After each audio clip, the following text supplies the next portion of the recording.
Olá, sejam bem-vindos à nossa sala de estudos. Estamos em mais uma edição do projeto Semear, que é uma coordenação do ESG. Meu nome é Magda Wagner e hoje vamos abordar o tema sobre a perda das pessoas amadas, os temores da morte, as afeições destruídas. Então, como de praxe, ao iniciarmos a nossa tarefa, vamos buscar a inspiração e o amparo junto aos benfeitores espirituais que estejam conosco em mais esta etapa de trabalho. Rogamos a Jesus que nos inspire e ampare, que tenhamos a luz do entendimento e da compreensão para ampliar os nossos horizontes. Que Jesus seja conosco e que assim seja. Então, meus queridos, vamos abordar este tema tão vital para o nosso entendimento e o nosso bem-estar cotidiano.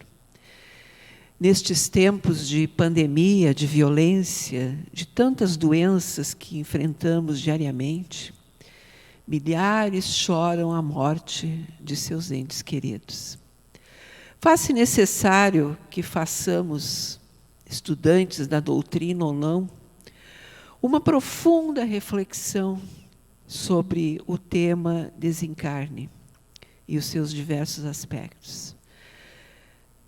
Principalmente sobre como lidamos com tudo isso e como nós enfrentamos estes momentos. A doutrina espírita, como vocês todos sabem, nos abre horizontes novos de entendimento, de compreensão, nos elucidando todos os episódios, as etapas do processo do encarne e do desencarne.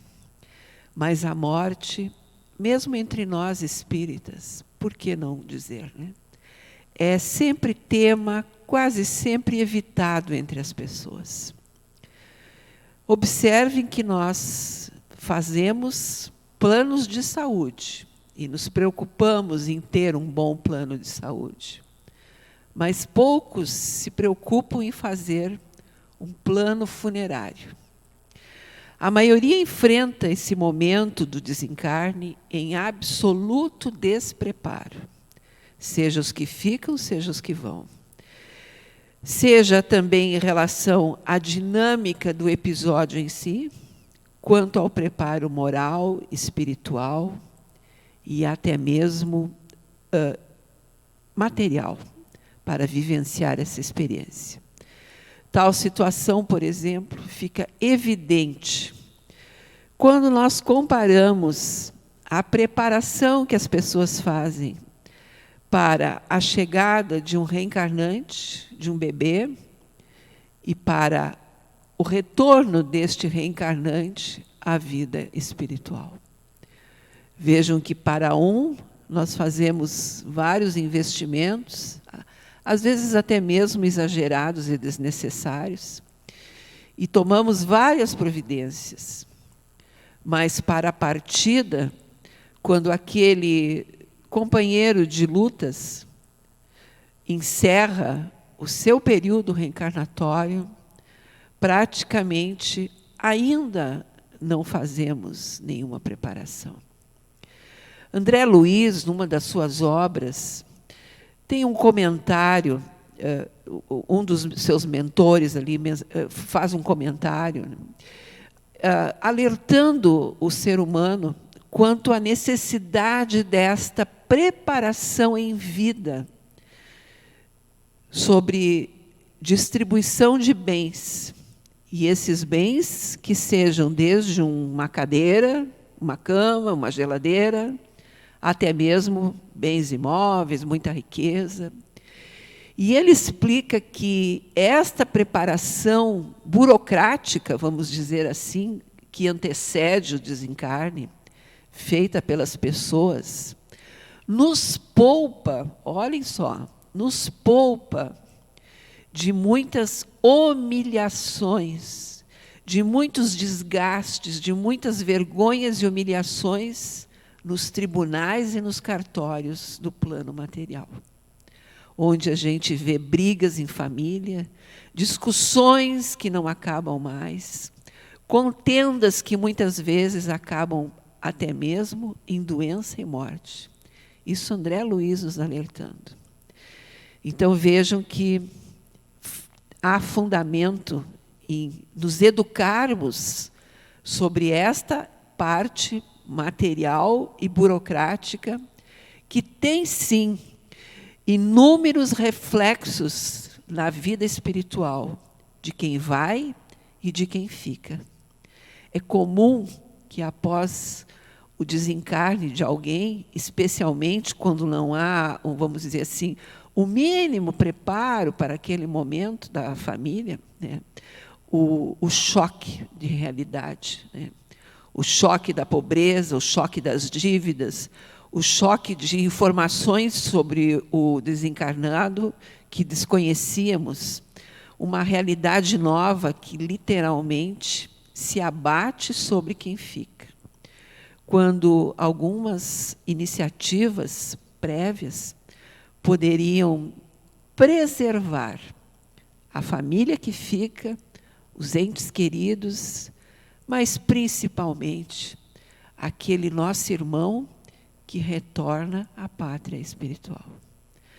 Então, a verdade é que a maioria de nós vive como se na Terra fosse permanecer para sempre. E como se em nenhum momento tivéssemos que nos apartar dos nossos entes queridos, ou ainda, o principal, o mais grave, tivéssemos que prestar contas dos nossos atos ao Deus Todo-Poderoso que nos deu a vida. Então, precisamos pensar e refletir e estudar sobre o que é a morte, por que morremos, por que a tememos, né? No livro Céu e Inferno, Kardec, no capítulo 2, explica que a morte é um sono de transição. Deixa eu achar aqui para nós. Vamos ver se eu acho.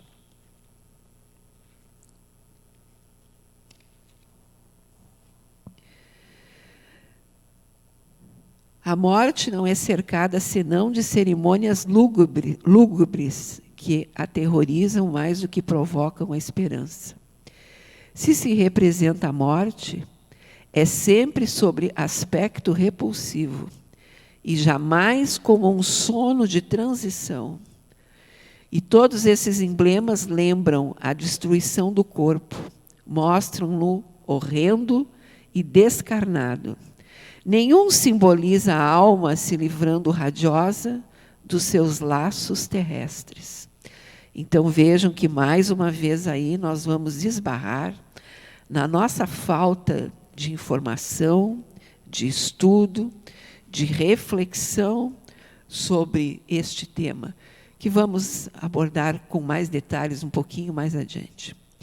Então, a morte nada mais é do que o esgotamento dos órgãos do corpo físico. Somos matéria, somos um conjunto de órgãos que funciona programado para um período determinado.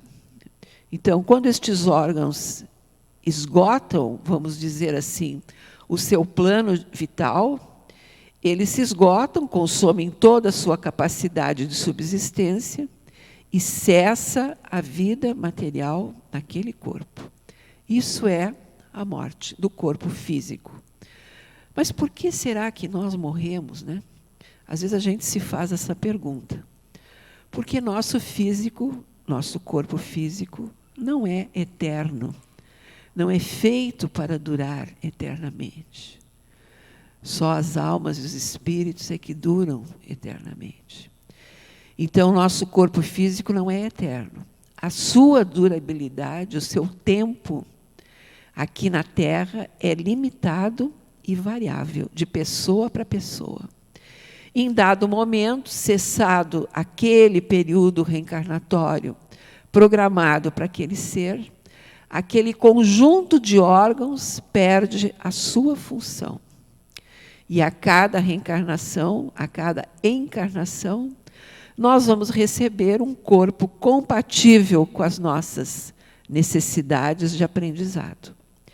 Então, podemos dizer que esse corpo físico é uma concessão divina, que devemos cuidá-lo e zelar pela sua manutenção, porque é com ele que nós nos movimentamos, é com ele que nós interagimos, é com os seus órgãos e os seus recursos que nós nos deslumbramos com a vida, que nós aprendemos, que nós pensamos, que nós enxergamos, que nós nos relacionamos, que nós temos inúmeras experiências.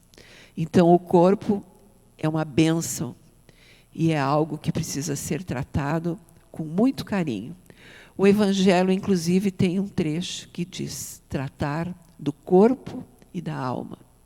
Então, nem muita atenção para um, nem muita atenção para outro. Atenção igual para ambos, né?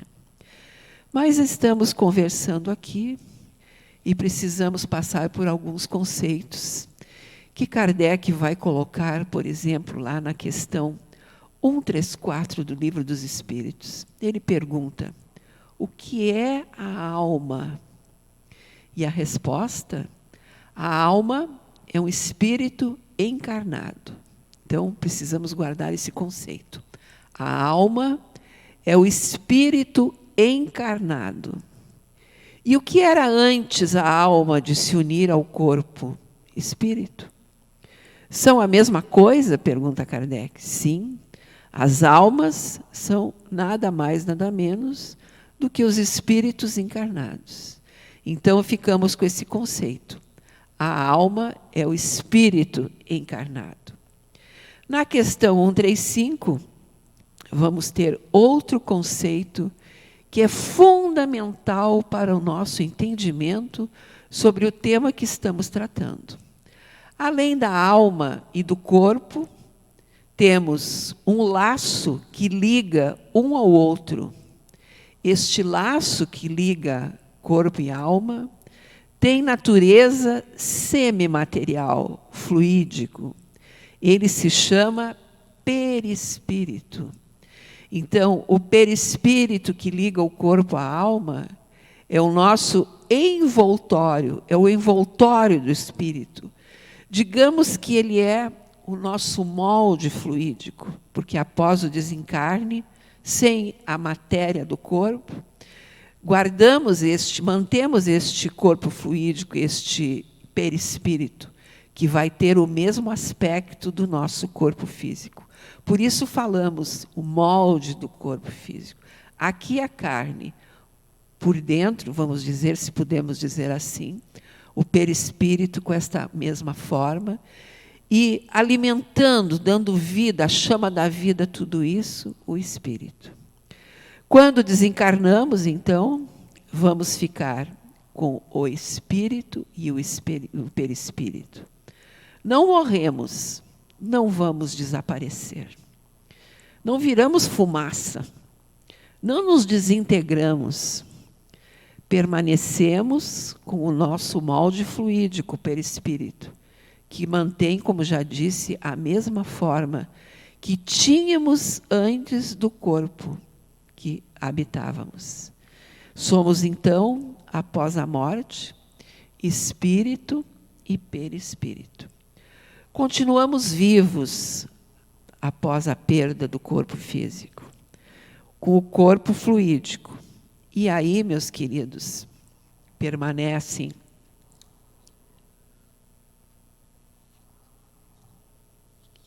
as mesmas sensações que tínhamos. O encerramento da vida do corpo físico nos tira uma parte física, material, mas nos deixa, vamos dizer assim, íntegros, se podemos usar essa palavra, e certamente podemos usar. Então, após um período do desencarne, que varia de ser para ser, podem ser de semanas, de meses e até anos, despertamos neste corpo fluídico. Né? Permanecem conosco os nossos pensamentos, as nossas lembranças, os nossos desejos, as nossas sensações. Podemos ter sensação de frio, de fome, de alegria, de imensa paz, de imensa satisfação, ou de imensa perturbação, de imensa dor. Então, a vida plena prossegue após o decesso do túmulo, após a morte do corpo físico. Kardec, na sua obra magistral, nos apresenta fontes inesgotáveis de estudo, de conteúdos, onde podemos nos aprofundar sobre este tema, sobre a continuidade da vida após a morte. Então, não existe a morte como muitos imaginam. O fim, o nada, acabou. E vejam que, por estas orientações materialistas, nos fazem desenvolver conceitos de vida absolutamente equivocados. Então, por exemplo, nós gostamos muito de dizer aquela frase, né? Precisamos aproveitar a vida, aproveitar o dia de hoje, né? Vamos viver, vamos aproveitar, vamos gozar a vida. Morreu, acabou. Que pena que morreu. E usando sempre o verbo no passado, né? Ele estava vivo, né? Ele pensava isso, eu gostava dele. Então, são, vamos dizer assim, grandes equívocos que cometemos, né? Porque devemos sim usar este verbo no presente, né? Fulano é bonito, fulano é lindo, fulano é inteligente, eu amo fulano, né? Eu amo a Beltrana, né? A Beltrana gosta disso, ela gosta da casa, ela gosta desta roupa, ela gosta dessa comida, ela gosta desta pessoa, ela gosta deste lugar. Podemos até lembrar, usando o verbo no passado, ela fez uma viagem maravilhosa, ela executou maravilhosamente o seu trabalho, ela era e é uma excelente isto ou aquilo. Mas vemos que precisamos nos fixar nesta ideia de continuidade da vida, né? De prosseguimento das nossas experiências, né? Para que a gente não cultive essa ideia equivocada, né? E tão triste do morreu, acabou. Os nossos amados que partem, né? Muitas vezes, né? Se aproximam da família, se aproximam de nós, né? Se aproximam daqueles ambientes que eles conviviam e que lhes eram agradáveis, e nada mais natural do que isso aconteça, né? E se sentem muitas vezes alijados, né, daquele ambiente onde conviviam, se sentem alijados do afeto, do respeito, do bem-querer das pessoas, né, que se mostram absolutamente despreparadas para lidar com aquela realidade daquela pessoa que está ali. Muitas vezes, é óbvio, é o desencarnado que está despreparado para a continuidade da vida, né? Me vem à mente agora o exemplo do próprio André Luiz, né, na obra O Nosso Lar, e o filme O Nosso Lar mostra muito bem isso, né? Quando ele chega a casa, muitos anos após o seu desencarne, numa primeira visita, e surpreende a esposa casada em segundas núpcias, como se diz, né? E ele fica muito revoltado e leva aquele choque de realidade, né? Com os filhos crescidos, já com outros pensamentos, né? Vejam que o despreparo não é só nosso. O despreparo também ocorre do lado dos espíritos desencarnados, né? E que, vamos imaginar, desencarnando já com certo manancial de informações, certamente.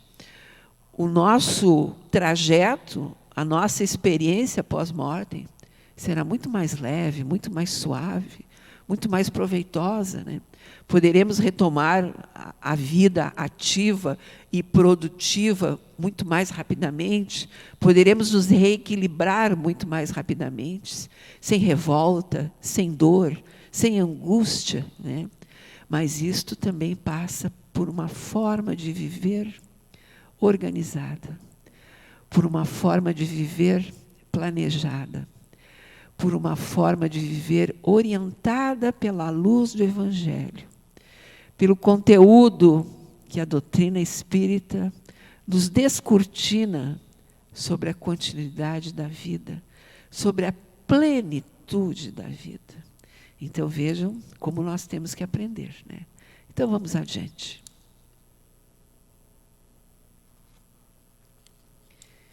E aí vem outra questão.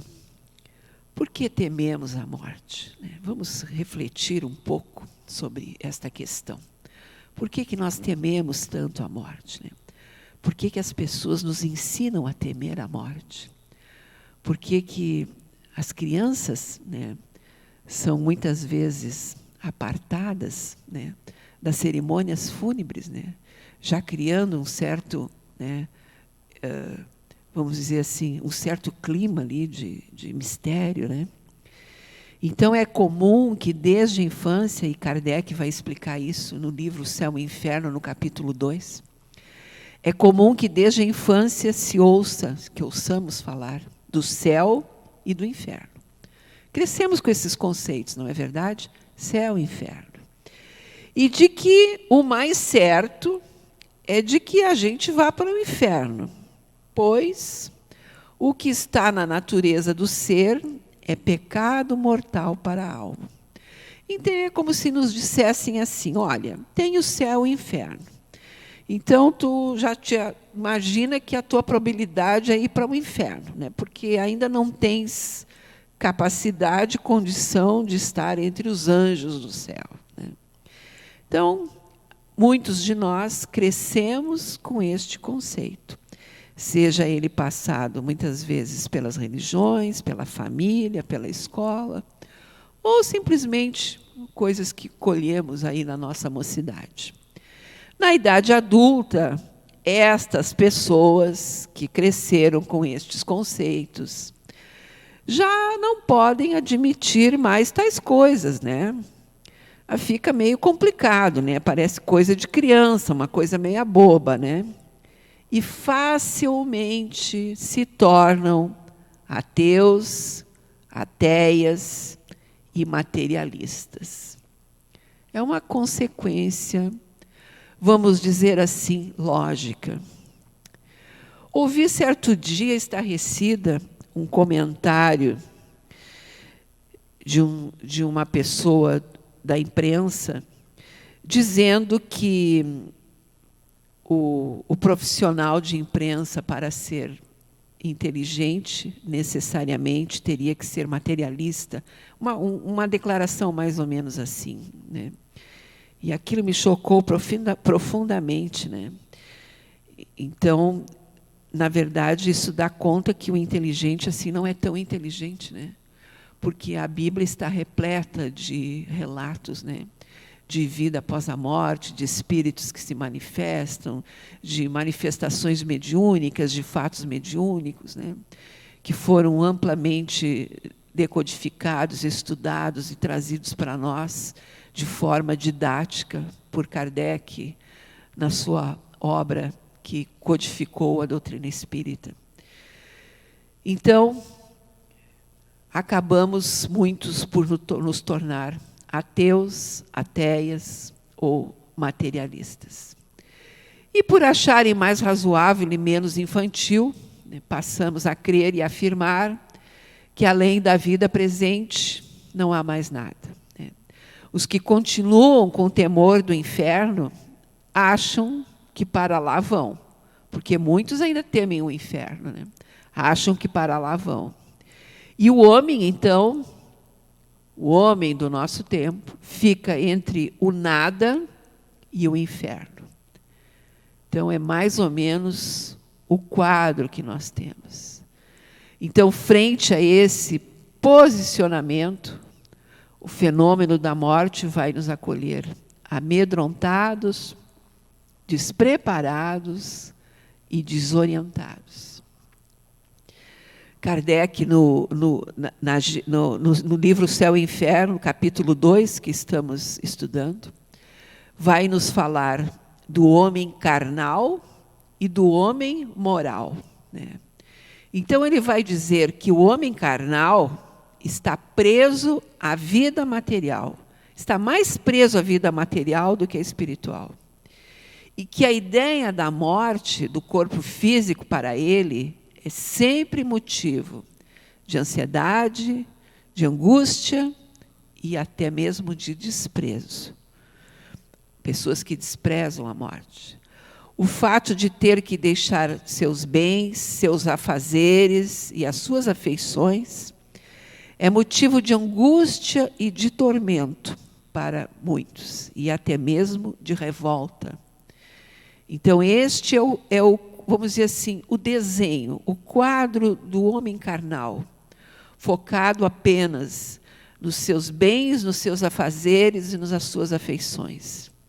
E aí nós temos os exemplos daquelas pessoas que não querem falar no assunto, que não querem ir no cemitério, que não querem assistir uma cerimônia fúnebre, de cremação, seja lá do que for, que evitam falar no assunto, que quando alguém fala, por exemplo, sobre divisão de bens, quando alguém fala sobre doação de órgãos em família, tema que precisa ser falado, porque, vamos imaginar assim, os órgãos de alguém que morre pode salvar a vida de outras tantas pessoas.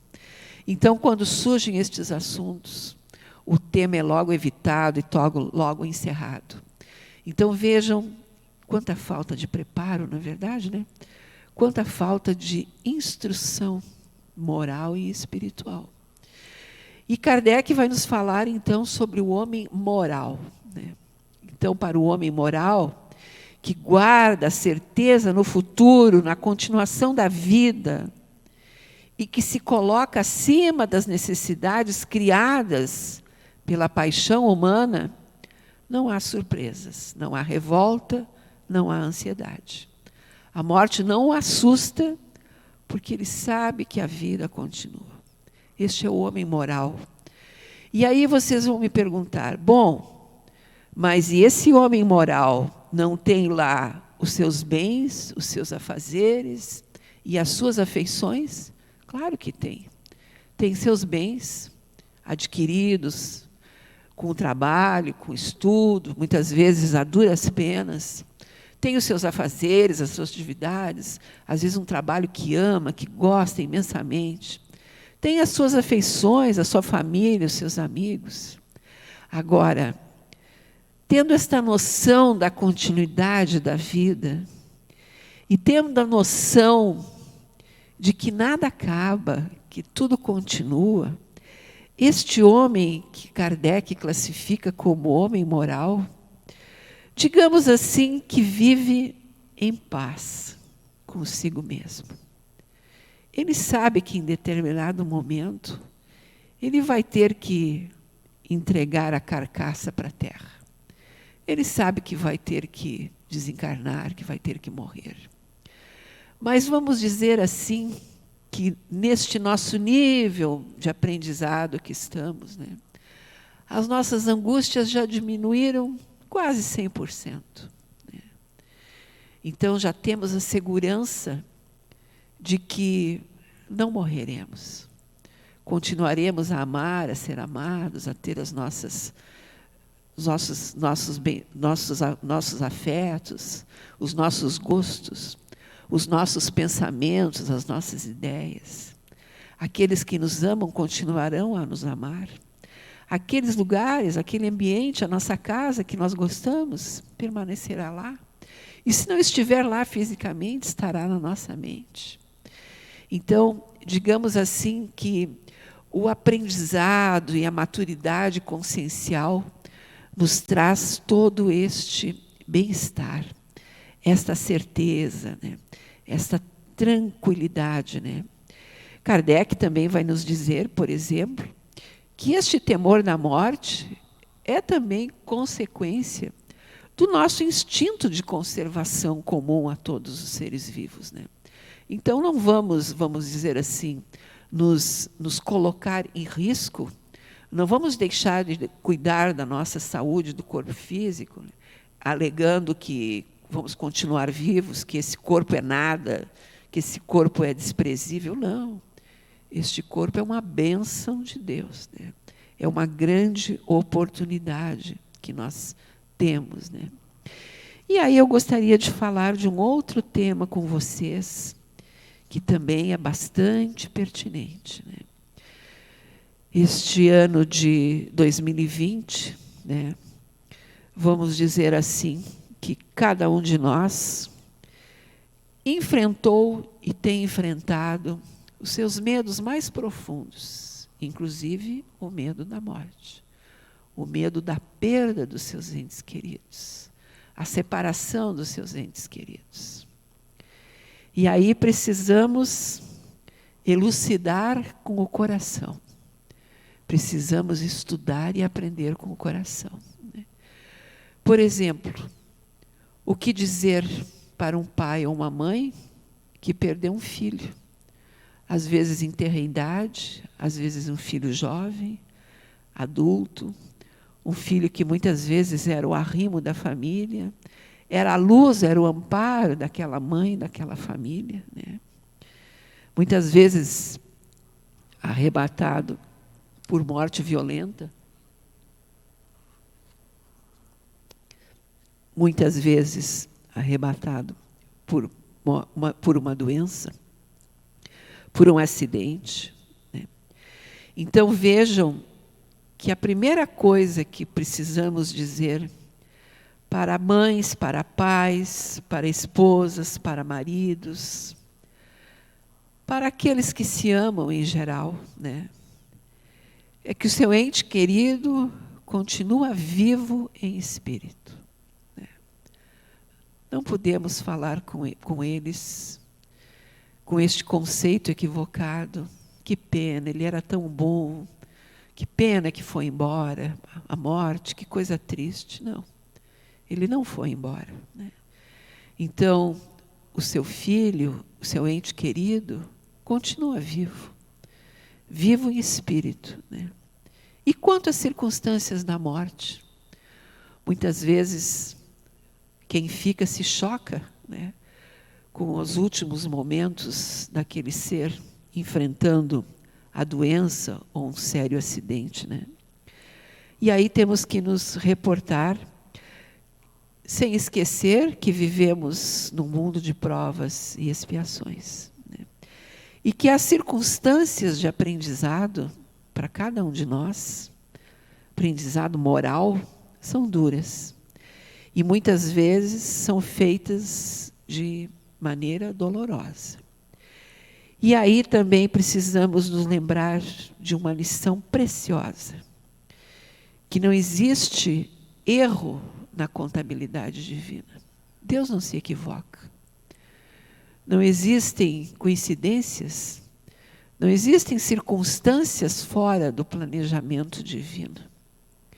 Então, aquele tipo de desencarne que o seu ente querido sofreu, certamente estava na sua programação.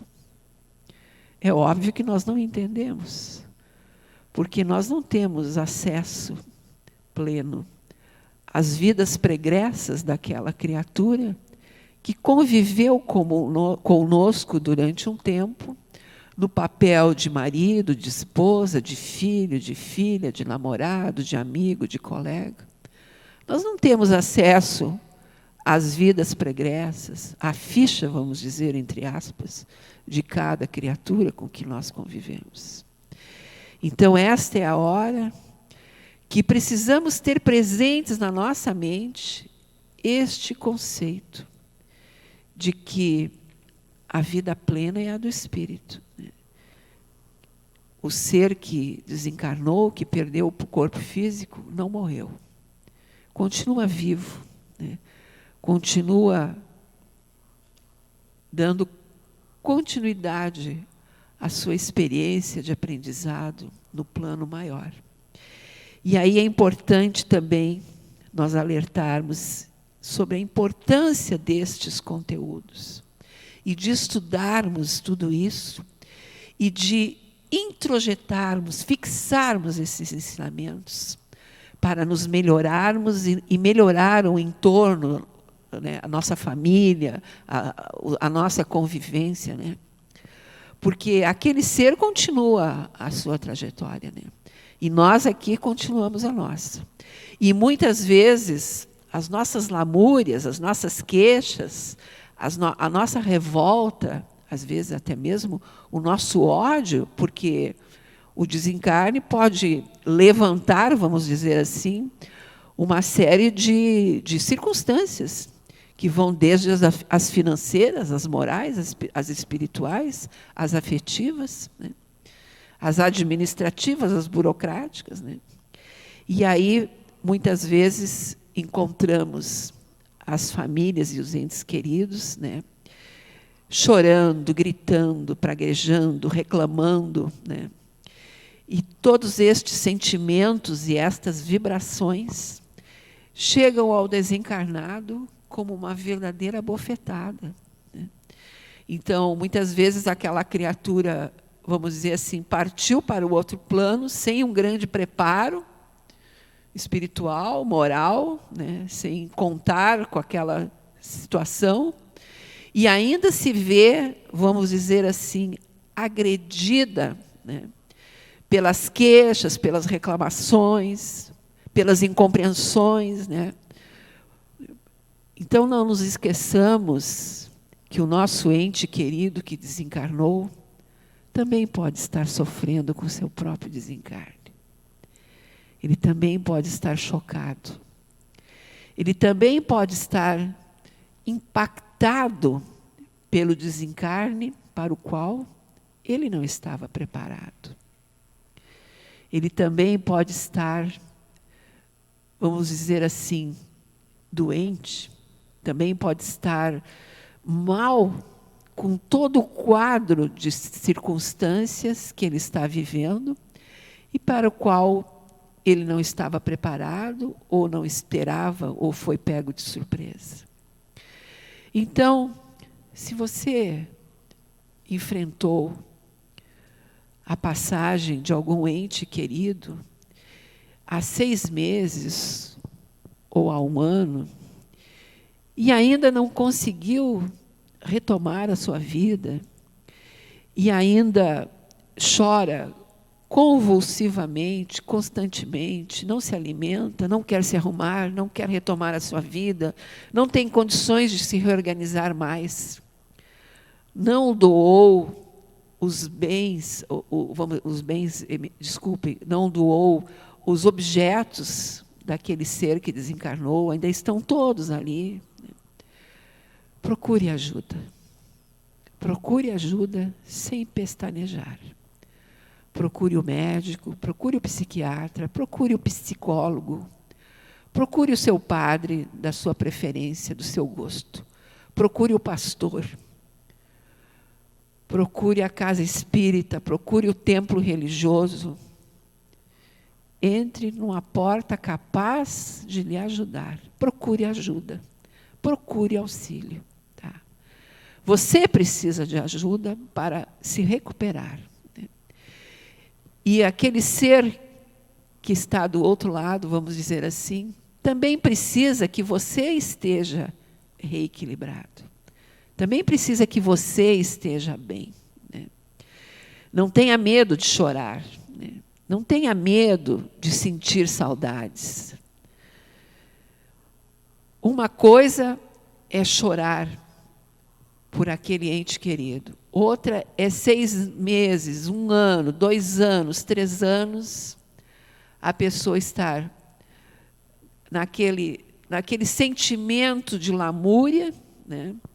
naquela situação, vamos dizer assim, já doentia, que faz com que ela afunde psicologicamente cada vez mais. Então, o que eu quero dizer, que fique bem claro, que nem tanto aos céus, nem tanto às terras. Nem chorar de mais, nem chorar de menos. Às vezes, ouvimos uma frase muito peculiar.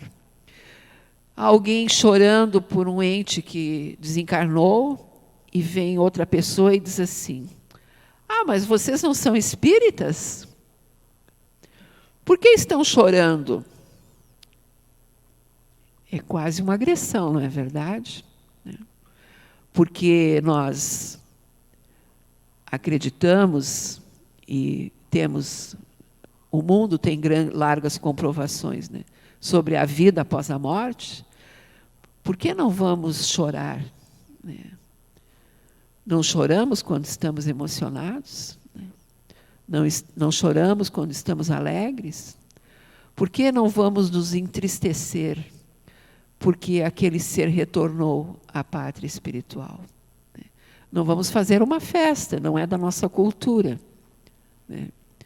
Mas por que não nos entristecer da doença, do acidente, da morte violenta? Então é um assunto delicado, mas gostaria que ficasse bem claro isto, né? Nem tanto aos céus, nem tanto à terra, né? Nem de menos, nem de mais, né? Não podemos criticar alguém que chora, né? Mas devemos ficar atentos, né? Instruir para aquela pessoa, busque auxílio, instruir um familiar, né? Dar apoio àquele conjunto de pessoas que enfrenta aquele quadro, né? E a saudade? Ai, a saudade. A saudade é de quem fica e de quem parte. Quem parte também sente saudade, né? De tudo, né? Faz parte, né? Eu gostaria de recomendar para vocês, além dos nossas obras básicas, por exemplo, este livro da Tânia Fernandes de Carvalho, Deixe-me Partir. Este livro é a experiência de um centro espírita em São Paulo, com pessoas enlutadas, com este quadro que nós estamos relatando agora.